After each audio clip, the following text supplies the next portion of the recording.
Olá, alunos, olá, professores, sejam todos muito bem-vindos a mais uma aula de Química. Eu sou a professora Cristiane Marques e agora nós vamos ver qual é o objeto de conhecimento dessa nossa aula. Essa é a aula de número 10, o objeto de conhecimento bioquímica e o detalhamento: aminoácidos, proteínas e enzimas. E então agora vamos para a nossa aula.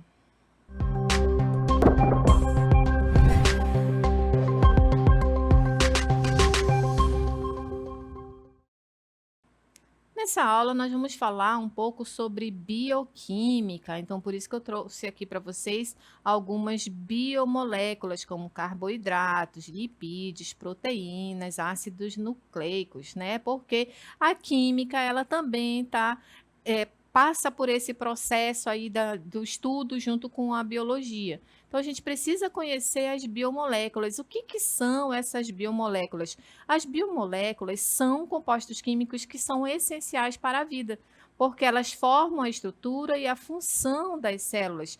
Elas estão divididas em biomoléculas orgânicas, que são os carboidratos, os lipídios, as proteínas, os ácidos nucleicos e também os inorgânicos, que são, por exemplo, os sais minerais, a água. Então, essas são as biomoléculas.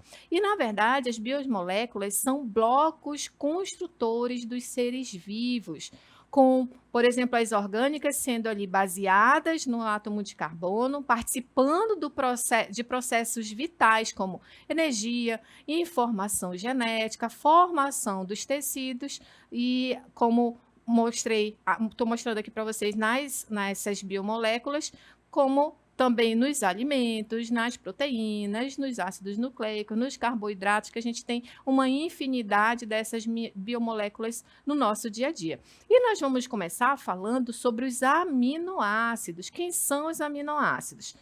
Observem aqui na cartela. Os aminoácidos são moléculas orgânicas que possuem pelo menos um grupo amina e um grupo carboxila em sua estrutura.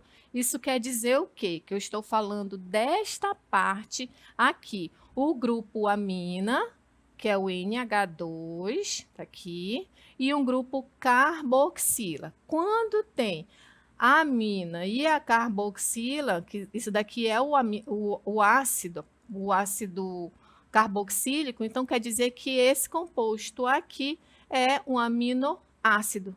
Ou seja, são as unidades formadoras das proteínas. Todo aminoácido vai ter essa estrutura. O grupo amina vai ter aqui o grupo carboxílico e vai ter o restante da cadeia, que pode ser aqui, está ligado também, o carbono está ligado também ao hidrogênio. Esse restante da cadeia que vai compor aí vai representar todo o restante, todos os tipos de aminoácidos que tem. E quando ocorre a união de vários aminoácidos, eles formam as proteínas. Então, nós vamos assistir aqui a um VT sobre os aminoácidos, para vocês compreenderem melhor a formação aí deles. Observem. Os aminoácidos podem ser definidos como moléculas orgânicas que apresentam grupos carboxila, negativo COOH, e amino, negativo NH3, os dois ligados a um único carbono, denominado de carbono alfa. Esse carbono é observado no centro do aminoácido e liga-se ao grupo amino, ao grupo carboxila, a um átomo de hidrogênio. E por isso, há um grupo variável que é chamado de cadeia lateral ou grupo R.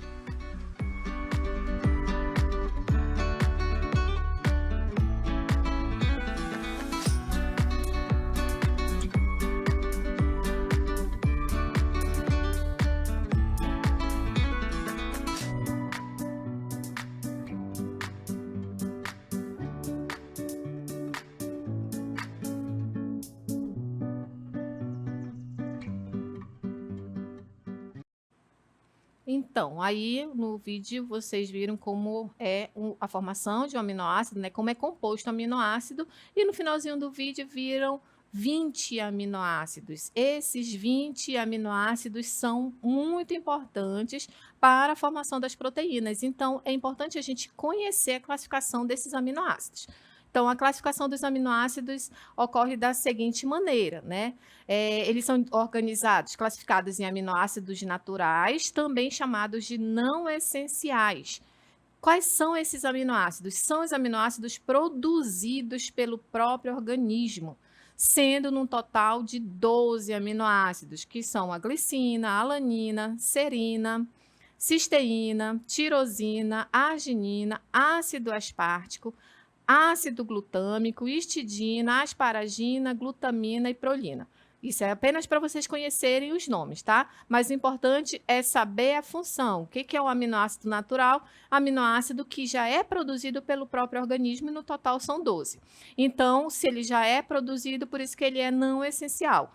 Mas existem os aminoácidos essenciais ou indispensáveis, que esses não são sintetizados pelo organismo. Então, eles precisam ser obtidos através da alimentação.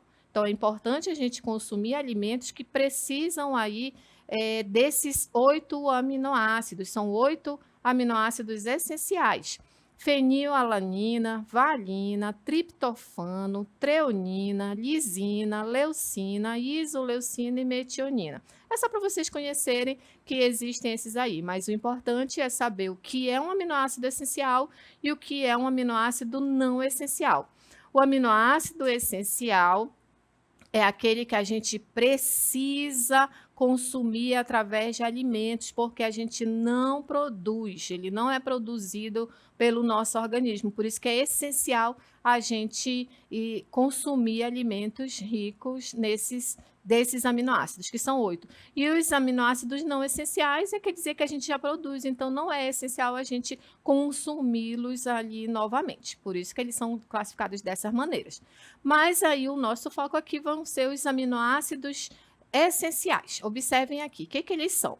Eles são essenciais, eles são importantes para o nosso organismo, por quê? Porque eles participam da produção de anticorpos, da produção de células vermelhas no sangue, da produção de hormônios importantes como a serotonina, né, que ali regula o nosso sono, para a promoção da sensação de saciedade no cérebro após a gente se alimentar e para a regeneração celular, como por exemplo ali da pele, quando você sofre algum arranhão, algum machucado na pele, é importante ali que ocorra regeneração celular.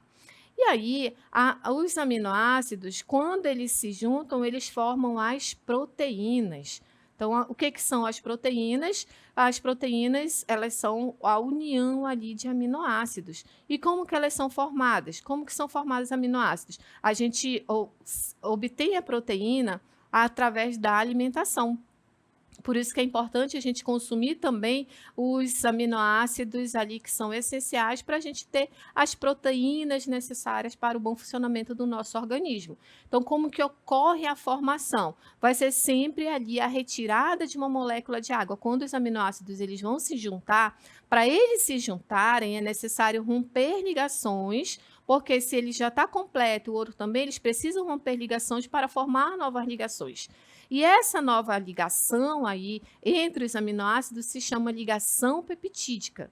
Essa ligação peptídica sempre vai acontecer com a hidroxila, dali da parte do ácido carboxílico e com um hidrogênio dali da parte da amina. Então, vai retirar uma molécula de água para a formação ali da proteína da ligação peptídica, tá certo? Então, observem aqui como que ocorre a reação. Então, mostro aqui para vocês, tá ali um aminoácido, um primeiro aminoácido, então vai ocorrer a saída de uma molécula de água. Então, observem aqui, é uma molécula de água que vai sair porque sai um hidrogênio daqui do grupo amina, de um aminoácido, e sai a hidroxila daqui do grupo carboxílico do outro aminoácido. Então, H2O, saiu aqui uma molécula de água. E aí vai se juntar aqui, porque vai ocorrer a quebra dessa ligação e eles vão se juntar novamente, formando aí a ligação peptídica. Então, tá aqui a ligação peptídica. Já saiu a molécula de água e formou-se aqui a ligação peptídica. Agora nós temos aqui uma proteína, uma molécula de proteína. Então, é assim que ocorre a formação da proteína. Por isso que é importante nós termos todos os 20 aminoácidos que existem ali. Desses 20, consegue-se fazer milhares de proteínas, tá? Então, vamos assistir agora uma animação sobre as proteínas. As proteínas são polímeros de aminoácidos ligados entre si por ligações peptídicas. Uma ligação peptídica é a união do grupo amino, o NH2, e um aminoácido com o grupo carboxila, COOH, de outro aminoácido. Alguns aminoácidos especiais podem estar presentes em alguns tipos de proteínas. Eles são as unidades fundamentais das proteínas. Todas as proteínas são formadas a partir da ligação sequencial de 20 aminoácidos. Muito bem, então aí a animação para vocês verem como é a formação aí da ligação peptídica. A ligação peptídica é a ligação entre dois aminoácidos e a união de dois aminoácidos já formam aí as proteínas, tá certo? E agora nós vamos ver as estruturas das proteínas. Observem aqui. A estrutura das proteínas ela pode ser representada de 4 formas. A proteína a estrutura primária, que ela vai mostrar apenas a sequência dos aminoácidos. Então, essa daqui é a estrutura primária. Vai mostrar aqui, ó, apenas a sequência dos aminoácidos. Mas existe também a estrutura secundária, que é essa aqui. Essa é a estrutura secundária, que ela mostra a forma geométrica de um trecho da proteína, podendo ser de 2 tipos, alfa-hélice e beta-preguiada. E estas estruturas, elas são mantidas por ligações de hidrogênio através dos grupos amino dos aminoácidos. Então, essa daqui é uma estrutura secundária, essa daqui é a alfa-hélice. Então, aqui, a queratina, por exemplo, que é uma proteína presente no cabelo e nas unhas, tem a estrutura secundária predominantemente em alfa-hélice.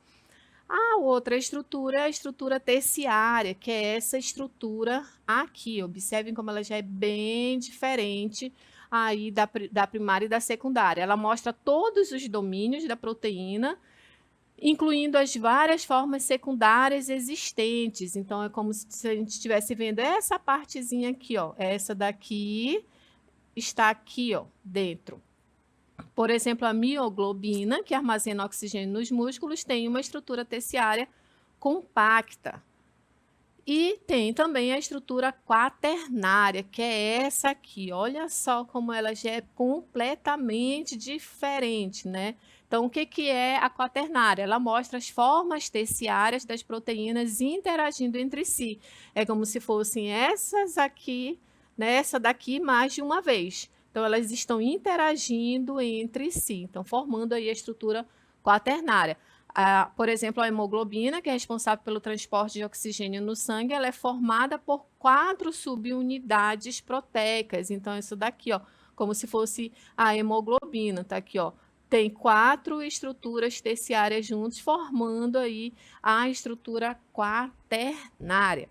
E aí, exemplos de proteínas que estão muito presentes no nosso dia a dia, tem aí a queratina, que é uma proteína que ela é muito importante ali na manutenção da unha, da pele, do cabelo, é o que faz crescer, o que faz se tornar resistente. Então, é importante a gente ter ali a quantidade certa de queratina. Uma outra proteína é a caseína, que a caseína é a proteína do leite. Então, algumas pessoas, inclusive, têm até alergia aí a essa proteína porque ela está presente ali no leite. Além disso, temos também a hemoglobina, que é a proteína presente no sangue, a albumina, que é presente na clara do ovo, e o colágeno, que é presente no corpo humano. À medida que a gente vai envelhecendo, a gente vai perdendo o colágeno. O colágeno ele é muito importante para a elasticidade. Então, a gente observa que a nossa pele é bem diferente de quando há uma pessoa bem mais jovem e uma pessoa mais velha, porque a gente vai perdendo o colágeno por causa disso, essa elasticidade. Então, é importante a gente estar sempre consumindo ali proteínas essenciais para os aminoácidos essenciais e todos os aminoácidos para a formação dessas proteínas. E existem, e vou falar agora para vocês sobre as funções das proteínas. As proteínas, elas têm 4 tipos de funções: a estrutural, a função de catalisadora, reguladoras do metabolismo e do sistema imunológico, né? A estrutural, por exemplo, as proteínas, elas são os constituintes básicos das fibras musculares, do cabelo, dos ossos, dentes e pele. Por exemplo, a fenilalanina, ela é precursora da tirosina, né, que produz a melanina, ou seja, uma molécula que é responsável pela cor dos cabelos e da pele. Quando a função é catalisadora, né, a função das proteínas como sendo catalisadores são as enzimas. As enzimas, elas catalisam as reações bioquímicas, que são as reações intra ou extracelulares importantes que ocorrem nos animais e nos vegetais. Na verdade, sem as enzimas, essas reações não ocorreriam num tempo hábil e a vida acabaria.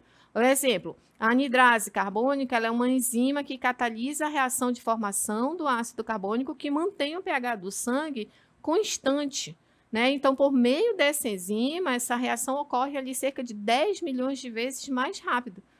Com a função de reguladoras do metabolismo, os hormônios, um exemplo seria a insulina, que é uma proteína sintetizada no nosso organismo e que possui ali a principal função do controle dos níveis de glicose no sangue. Então, quando tem ali a carência da insulina, o que acontece? Resulta num desenvolvimento de uma doença chamada diabetes tipo 1 e diabetes tipo 2. Então, se você tem ali um problema de insulina, provavelmente ali você deve estar adquirindo ali diabetes tipo 1 ou 2.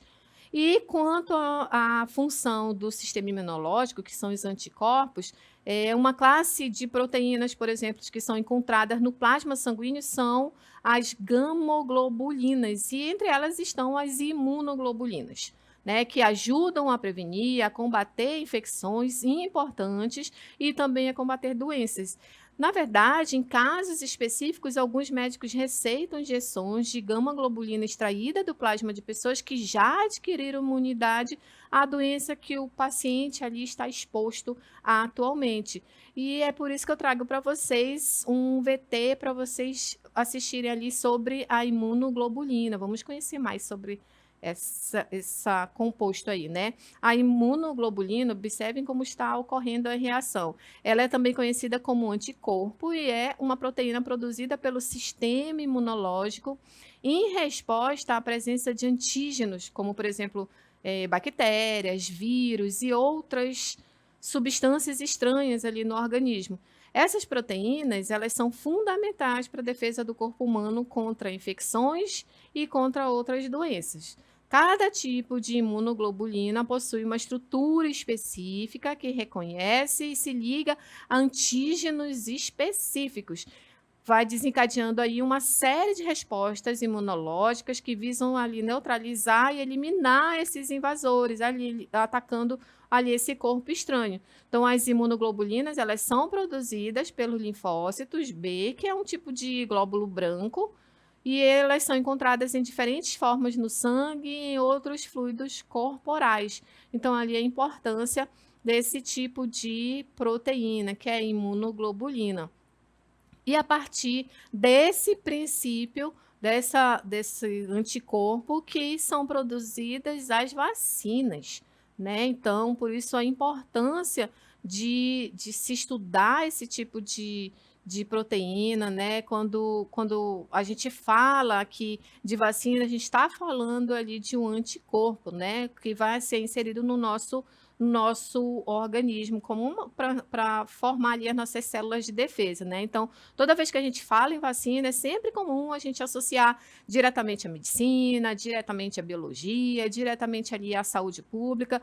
Só que, no entanto, muitas pessoas também não percebem que por trás de cada dose aplicada, né, de cada vacina ali que é produzida, existe um complexo trabalho químico que permite que essas tecnologias salvem milhões de vidas todos os anos, né? Então, é a união ali de todas essas tanto a química, a biologia, a medicina e a química, ela é uma ciência central que ela está ali envolvida praticamente em todas as etapas do desenvolvimento e produção, distribuição das vacinas. Desde a síntese das moléculas bioativas, quando elas são ali trabalhadas, até o controle de qualidade dos insumos farmacêuticos, por exemplo. Ali também para contribuição dessa área do conhecimento, ela é muito, muito importante, ali o estudo da química. E ali há também a questão daqui da vacina, por exemplo, na pandemia de Covid-19. A pandemia, ela mostrou ali para o mundo de que a inovação das vacinas precisa ser rápida, ela precisa ser segura, ela precisa ser eficaz. Né? Então, isso, na verdade, só foi possível graças a anos de investimento ali da química medicinal, da nanotecnologia, das formulações ali lipídicas. Então, as vacinas, por exemplo, de RNA mensageiro, né, que vai ocorrer ali a mensagem, são resultado direto da aplicação dos princípios químicos ali para quê? Para estabilizar, para proteger as moléculas frágeis que até conseguem chegar no interior das células. Hoje em dia, as vacinas modernas, elas passam por etapas rigorosas de controle de qualidade, e nessa fase aí, a química, que é uma parte da química chamada de química analítica, ela é determinante para avaliar a pureza ali da vacina, a concentração, a integridade molecular e também possíveis contaminantes, que é muito importante a gente analisar isso aí também. Então, e é aqui nessa parte da química que entram é, técnicas muito importantes, muito específicas ali para todo o controle de qualidade das vacinas. Mas aí falei da vacina, mas o que são as vacinas? Vamos entender melhor o que são as vacinas. Observem aqui essa cartela. As vacinas são produtos biológicos que estimulam a defesa do corpo contra alguns micro-organismos, como, por exemplo, vírus e bactérias, que eles acabam provocando as doenças, né? Então, podem ser produzidas a partir de micro-organismos enfraquecidos, mortos, ou a partir de alguns dos seus derivados, né? Então, quando a pessoa ela é vacinada, o seu organismo ele vai detectar a substância da vacina e produz uma defesa conhecida como anticorpo. Então, por isso que é importante, desde bebezinho, nos primeiros meses de vida, já tomar ali aquela primeira vacina. A gente precisa que as nossas crianças tenham todo ali a carteira de vacinação completa. Então, por quê? Porque esses anticorpos que são inseridos, eles permanecem no organismo e eles evitam que a doença ocorra no futuro. Ou seja, a pessoa desenvolve imunidade contra a doença que foi vacinada. Por isso a importância ali da vacinação desde que o bebezinho nasce. E sempre ficar tomando ali as doses de reforço, tá? E aí eu trouxe um vídeo para vocês falando sobre a vacina. Observem. Olá, alunos, tudo bem? Eu sou a professora Manuela Cerejo, professora de Biologia, e estou aqui para falar para vocês sobre vacina. E o que é vacina?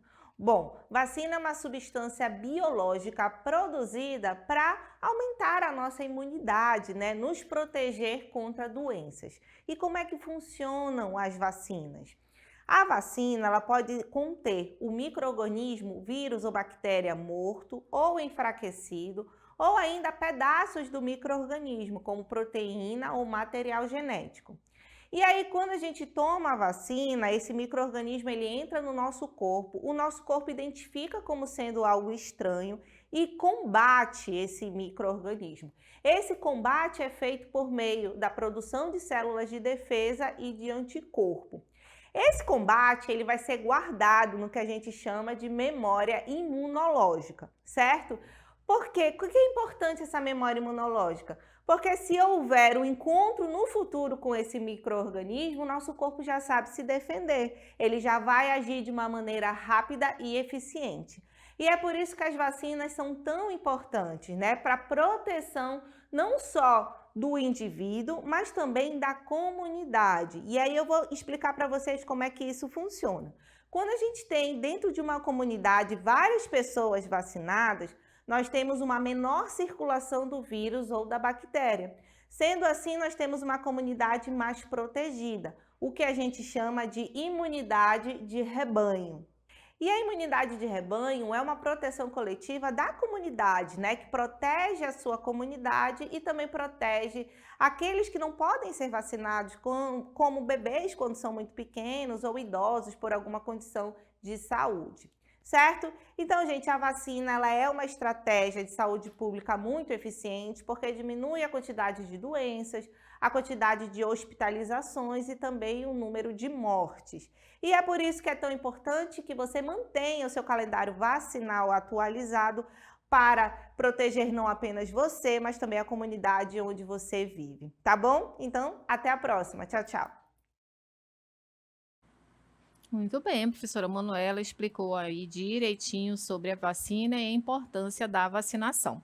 E agora nós vamos falar sobre as enzimas. O que que são as enzimas? Mais uma biomolécula aqui para a gente conhecer. Então, o que que são as enzimas? São as substâncias que aumentam a velocidade das reações.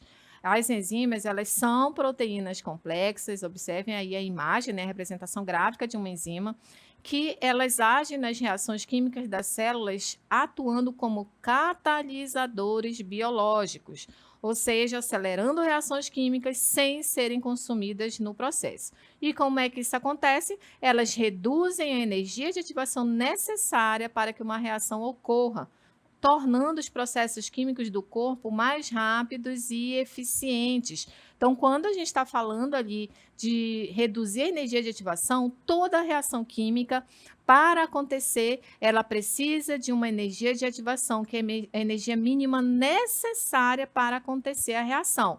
Então, é como se você estivesse subindo uma ladeira, essa é a energia de ativação, até concluir ali a reação. Quando inserimos ali um catalisador, esse catalisador ele vai apenas diminuir essa energia de ativação. Em vez de ser uma ladeira bem alta, você vai passar agora por uma ladeira menorzinha. Isso que é a energia de ativação, vai apenas diminuir, mas a reação ali ela é a mesma, só que agora ela vai ser mais rápida. Essa é a importância das enzimas, por isso, dos catalisadores. Por isso que as enzimas são chamadas de catalisadores biológicos. Então, eu trouxe aqui para vocês algumas enzimas, observem. A amilase, por exemplo, ela está presente na saliva e no pâncreas, porque ela decompõe o amido em açúcares menores. A gente observa isso quando a gente mastiga um pão por muito tempo e ele fica com gosto mais adocicado. Por quê? Porque vai ocorrer a conversão do amido em maltose, que é um tipo de açúcar menor. A pepsina, ela é produzida no estômago, ela atua na digestão de proteínas, quebrando essas proteínas em fragmentos menores, que são os peptídeos. Eles são essenciais, aí a pepsina é essencial para a digestão de carnes e de outras fontes de proteínas, outras fontes proteicas. Tem também a lipase. O que é a lipase? Ela é uma enzima digestiva que tem como função quebrar as moléculas de gordura, ou seja, os triglicerídeos, em pedaços menores, facilitando a absorção pelo intestino delgado. A tripsina, ela é produzida pelo pâncreas e é liberada no intestino delgado. Atua ali na digestão de proteínas, quebrando-as em pequenos peptídeos para facilitar a sua absorção. E também, por último, além da tripsina, tem a gelatinase, que é um tipo de metaloproteinase que atua na degradação de colágeno e gelatina. Ela tem um papel fundamental na remodelação de tecidos e na cicatrização de feridas, ou seja, ela participa da regeneração da pele após uma lesão, ajudando ali a quebrar o colágeno velho, permitindo a formação de novos tecidos. Então, aqui a importância também das enzimas para o nosso organismo, certo? Então, pessoal, eu espero que vocês tenham compreendido. Falamos aqui das biomoléculas, como elas são importantes, né? Falamos aqui sobre vacina também, como é importante o processo de vacinação para toda a comunidade. Obrigada pela atenção, espero que vocês tenham compreendido e até a próxima aula.